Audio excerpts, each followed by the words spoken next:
Hello everybody and welcome back once again to Let's Play Motorsport Manager with the Phoenix Knights Racing Team. Quick look at the cars on the grid. We've slipped below Catano. Tut tut. Anyway, here we are for the British GP. Lipponen on pole, Balcazar is in second, Becker is in third and Engelhardt is in fourth. We've got De Graaf in fifth, Sylvander in sixth, and Cruz popped it into seventh, De Wolf in eighth, Chapman in ninth, and Surikov rounding out the top 10. It's a race of variable weather. We'll go through the strategies as the race unfolds. Of course, this is a highlights package. And the first thing to note is we aren't pushing our cars extremely hard off the grid, and the reason being is the rain is coming round about lap 7 or 8, and that is as much fuel as we can put in the car, 8 laps. So we can't afford to push too hard because that will force us to come in too early for the weather change. So we're having to manage our fuel and keep an eye on the weather at the same time. Anyway, off the grid, Cruz getting off to a great start. He's up already into P4 and he's so close to P3 there, having the audacity to try to pass Becker in the Steinman. Surikov is down in 8th position, an improvement of 2 places on his starting position on the grid. So, I've got to say, it's a rather successful first lap for Phoenix Knights. And we now turn down the engine modes to medium, as I said, to try and keep that fuel management under wraps. But then we remember that both cars have the same amount of fuel.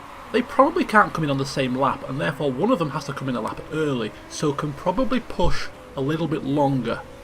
And seeing as Cruz is the person that has track position in the team, he will be given the optimum strategy, which at this moment in time is to be the one on the push order, bringing in on lap 7 rather than lap 8.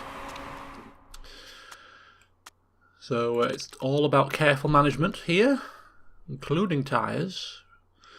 Track temperatures, air temperatures aren't too bad, so we can push for a little while. So Cruz is best of the rest, only headed by Scuderia Rossini's and Steinman's, with Flores in the Rosato Corsa behind him. We've got Chapman in 7th. Look at that. We've got De Graaf all the way down in 10th. Which means so far, Phoenix Knights in the Constructors having a good race. Because only Chapman in the Panther is scoring as well. So out of the 3rd, 4th and 5th place teams, only Phoenix Knights have both cars in the points. As once again we turn our attentions to making sure that we are managing the tyres, managing the fuel. Surikov is actually dropping away. He's now down into 9th position, but that is the strategy. We're having to manage, we're having to go a little bit longer to maximise time on the right tyre. Some of these cars we anticipate coming into the switched for inters when the rain comes too early. So even though it looks like we're plodding around now, an extra lap on the right tyre when they're on the wrong tyre should make up for that lost time. That's the plan anyway. But Cruz, look at that. He's kind of in no man's land right now. 3 seconds behind Engelhardt and almost a couple of seconds ahead of Flores. He's comfortably in 5th place. As we now skip forward a couple of laps, this is where the rain is beginning to come, or at least nearly. As you can see, some cars already in the pits, including some of the leading drivers, changing for their intermediate tyres, in my opinion, quite obviously in fact, a lap too early.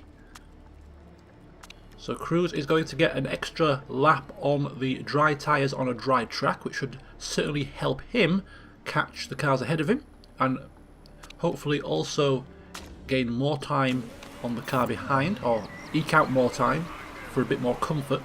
Surikov also on the right tyre.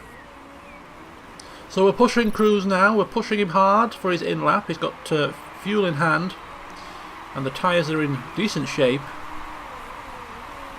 And this is a bit of an awkward time now because for the team, the strategists, Potter, they're all scratching their heads here. They can see the clouds, the dark clouds forming above the track.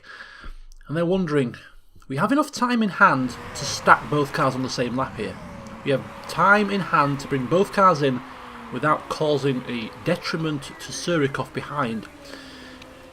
Do we bring Surikov in now? Do we bring him in on this lap, or should we keep him out an extra lap? The pit call is made. We're bringing him in. We're bringing him in. I can never say that properly. We're pitting him. We're boxing him. Box, box, box. We're bringing... Okay, yeah, whatever. He's coming in on this lap. So Cruz comes in. This is his scheduled stop. This is kind of an ad hoc stop for Surikov. And look how close he is to that pit lane. Look how close he is to that pit lane. And all of a sudden, more scratching heads, more assessing of the dampness of the track, more assessing of those dark clouds overhead, and a last-minute call is made. Stay out, Surikov! Stay out! The pit strategy changed right at the last second. Poor old Surikov, probably confused by the whole affair, so we decided instead to keep him out a lap longer. Didn't want to risk stacking just in case there was a mistake with Cruz's stop. Plus, we do believe that the track is, yes, it's damp, but it's still conducive to driving around on dry tyres without losing too much time. Cruz comes out in 6th position. Of course, that's 5th position because Surikov hasn't pitted yet, so he's come out in the same position as when he entered the pits. But as you can see, he's actually a little bit closer to Engelhardt because he spent an extra lap on the right tyre. So Surikov is coming in. I think from memory he was in 10th position at the end of the first stint, so has his extra couple of laps on the dry tyres on a pretty dry track helped him to leapfrog a couple of cars. The mistake-free pit stop, everything went smoothly, and he comes out in 8th position. P8, he has jumped Chapman and Lundqvist due to a well-timed strategy for a change on the variable weather. We jump forward a handful of laps because we still are in 5th and 8th, and we are now seeing the cars pit for their second stop as the track now begins to dry. The weather is changing again. The rain has gone, the track is beginning to dry, and again, in my opinion, some of these cars pitting a lap too soon onto the dry tyres. The track is still pretty damp, so Cruz staying out a lap longer, but now is coming in, putting on super soft rubber and fueling to the end. What about Surikov? Well, it's the same kind of situation. We have a similar gap behind Cruz, but on this occasion the track is drying pretty quick, and another lap on the inters would certainly be more detrimental than the first time around, and therefore we have to risk the stacking situation here. This is the optimum lap to come in for dry tyres. We can't afford to send Surikov out for another long one, and Cruz comes in. This has to be a mistake-free pit because here comes Surikov. Get the fuel in, and look at that, like clockwork. One in, one out. Surikov's in. Quick stop. Both quick stops. Got to give it to the team. The pressure was on there. A very, very quick changeover, and they made it work. Cruz comes out in P7, but of course Flores and Sylvander ahead of him have to pit, so this is effectively P5. Surikov up into P9 with another couple of cars to pit. So he was in P8 during that second stint. Can he make up another place or two? We'll have to wait to see where Flores and Sylvander come out. But here's Cruz, he's coming round. They're in the pits now. Cruz has cleared them very easily. He was well ahead of them in the first place, but this is where it's tight, and Surikov pops it up into 7th. He's past Flores. More importantly, he's past Chapman, 5th and 7th. As we skip forward now to the penultimate lap, coming round to the final lap, we still remain in 5th and 7th after a couple of good strategic calls, gaining some places for Surikov. Cruz has been cruising around in 5th position for the entire race. The only issue now as we cross the line, starting our final lap, is can his car make it round? His engine is close to expiration. He's got De Graaf over the back of him, so he can't afford to be too lackadaisical. He can't afford to turn the engine down too much. But we do so because we are very worried for his engine. Surikov is perfectly fine, but as you might have noticed, De Graaf also has a problem with his car. So both Cruz and De Graaf limping home, really. Limping home in 5th and 6th respectively. Surikov getting P7, a solid result for the team. Especially considering only De Graaf scored for Catano and Panther scored a lowly 8th and 10th. A very good result for the constructors.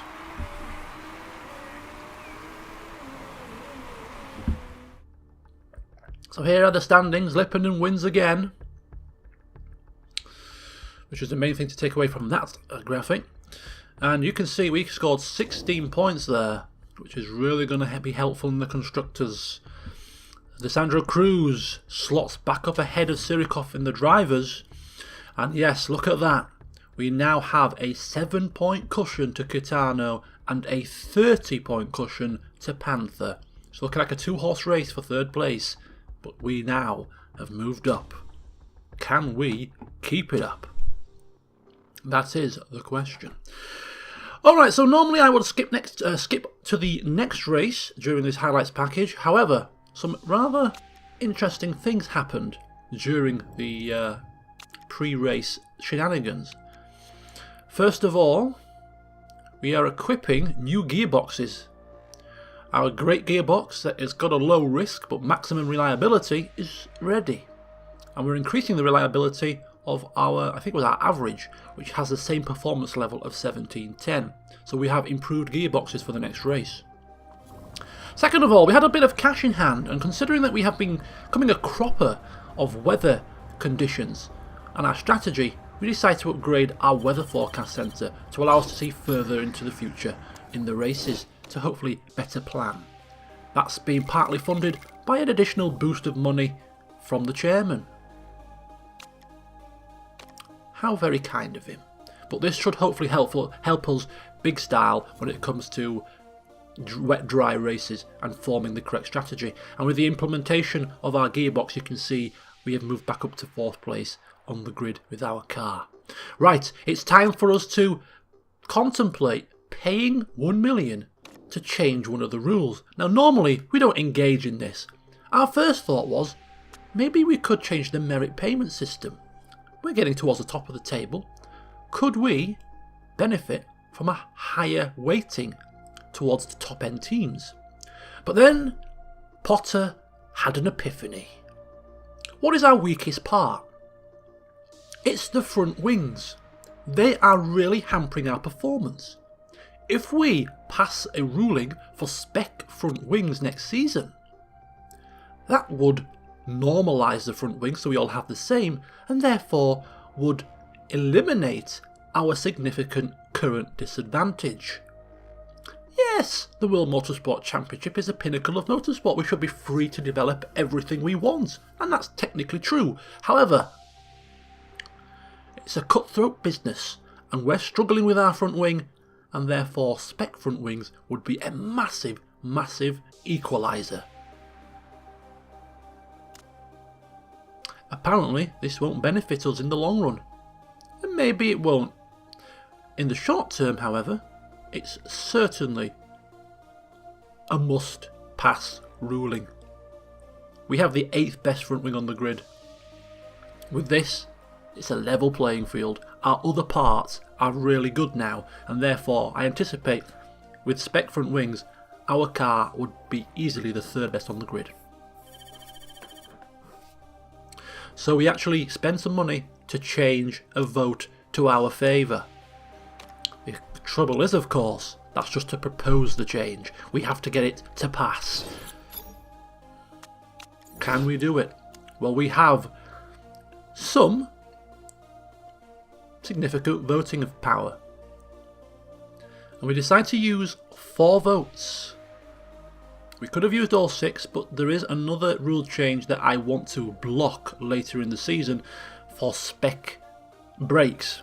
So I want to at least have 2 votes for that, but this is the more important one. Spec breaks wouldn't be a catastrophe, this would, especially having to pay £1 million to put it forward in the first place. So 4 voting power used to vote this in. Fingers crossed it passes. And it does. 8 votes to 5. Comfortable in the end. Next season has just got rather interesting. Right, we skip forward once again now to the next race. It is Milan, and Lipponen, even with eye problems, is on pole position again. 3rd and 4th for Steinman. We've got Chapman in 5th, De Graaf in 6th, Sylvander in 7th, De Wolf in 8th, and Cruz in 9th. And rather disappointingly, Flores outperforms Surikov, who's down in 11th. Business as usual then, when it comes to qualifying. But will it be business as usual when it comes to the race? We're off and racing, the lights are out, and it is go! Cruz, he's popping his car right up into 8th position. Surikov has already made up a place, he's in 10th. So you've got to say it's a successful start.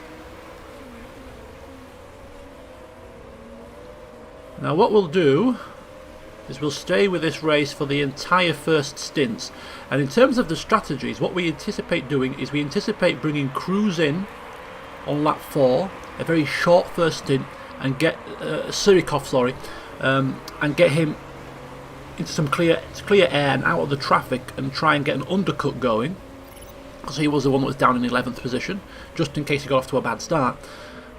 And with Cruz, it's just going to be a sort of 5-6-5 kind of affair. Just a regular pit stop strategy. It's a short race this, it's a short lap, and there's only 16 laps, so it's a very short race. Just checking the strategies here. The strategy is going to be very straightforward. I think we're going to be pushing for most of the race. There's no variable weather anticipated, so it's just literally going to be bring the cars in and set points. Fingers crossed there's no melodramas. But for the time being, you can see that De Graaf in 6th, Sylvander in 7th, you've got Cruz and Surikov and De Wolf in 10th. 5 cars, line astern, all battling for position. And all battling for 3rd place in the Constructors. It's a tight one.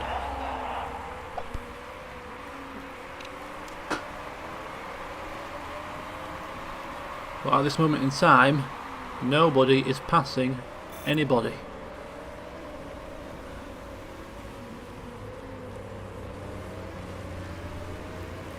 Tyres, the soft tyres can last easily the amount of laps that we need them to do. The temperature isn't too bad, so we can push for quite a long time on these tyres. And already, as you can see, we've barely been in the race for a handful of minutes, and already we're bringing Surikov in for his first stop.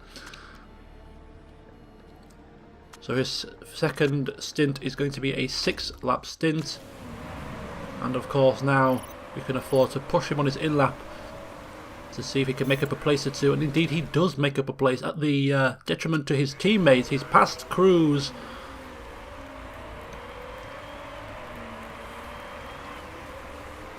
And he's now got his sights on Sylvander.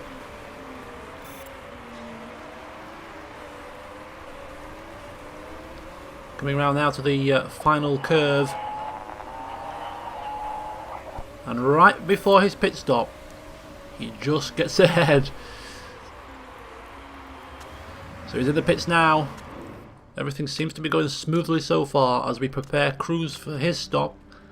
He too is doing 6 laps for his second stint, of course, that he has to do, otherwise we're going to merge strategies, and that's what I'm calculating in my mind. The fuel's going in, and the fuel is in, no mistakes, nice and smooth And Cruz has passed Sylvander on the track. He's up into 7th. And he's been given full power to push for his in-lap. We just turn him down slightly because we're worried that he might run out of fuel if he continues to push that hard. As we now round the last corner. And now it's Cruz's turn. He's in the pits. The tyres go on, the fuel's going in. Surikov is now coming round, and there's a mistake with the fueling. Costing us a couple of seconds with Cruz. He's not going to be happy, and look what that's done. That has meant that Surikov has swooped on past his teammate. He's up into 18th position. Of course, both of our cars have stopped before anybody else. Where does that put us in the overall shake-up of things? Well, everybody now is pitting. This is everybody else. Every car is pitting now. So after the first round of stops, we're in 7th and 8th.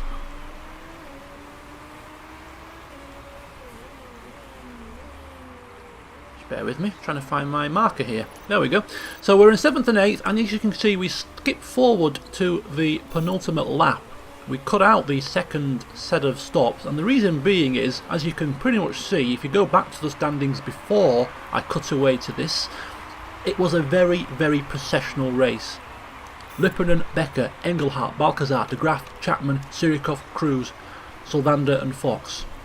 The only change in this entire section that you've just been, or that I've just cut out, was that I think Sylvander passed Fox. That was the only overtake. It's been a very processional race, no action. And as you can see from the cars as they cross the line, they're crossing the line 2 and 3 seconds apart.